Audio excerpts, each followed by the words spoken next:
দুইটা সময় তওবা করে লাভ নাই। একটা হচ্ছে মৌতের যন্ত্রণা শুরু হয়ে গেলে, মৃত্যুর যন্ত্রণা শুরু হয়ে গেলে আগে পা থেকে শুরু হয়ে আস্তে আস্তে গলার দিকে আসে। হাদিসে যেমনটা এসেছে, সূরা ওয়াকিয়ার মধ্যেও আছে যে পায়ের দিক থেকে যন্ত্রণা শুরু হয়ে আস্তে আস্তে আস্তে আস্তে এই গলার দিকে আসে, এবং আত্মাটা গলার এখানে যখন চলে আসে, এখান থেকে মালাকুল মউত আত্মাটাকে নিয়ে চলে যায়। এবং চোখ দিয়ে তাকিয়ে থাকে মানুষ, রুহটা চলে গেলে মানুষ চোখ দিয়ে তাকিয়ে থাকে। দেখবেন এই কারণে মৃত ব্যক্তি তাকিয়ে থাকে, চোখ খোলা থাকে। এবং তখন আসমান থেকে সিঁড়ি নামিয়ে দেওয়া হয়, ওই সিঁড়িতে করে আত্মা চলে যাচ্ছে, ও তাকিয়ে দেখে যে আত্মা চলে যাচ্ছে। এবং মানুষ মারা যাওয়ার পরে চোখ জীবিত থাকে অনেকক্ষণ। মেডিকেল সায়েন্স যারা পড়েছে তাদেরকে জিজ্ঞাসা করবে, মানুষ ডেড হয়ে গেলেও চোখ দেখবেন আরও কয়েক ঘন্টা, হয়তো আরও নির্দিষ্ট একটা সময় পর্যন্ত চোখটা কিন্তু জীবিত থাকে।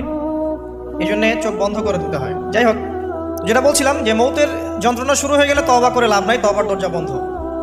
আর পশ্চিম দিক থেকে সূর্য উঠে গেলে তওবা করে লাভ নাই, তওবার দরজা বন্ধ।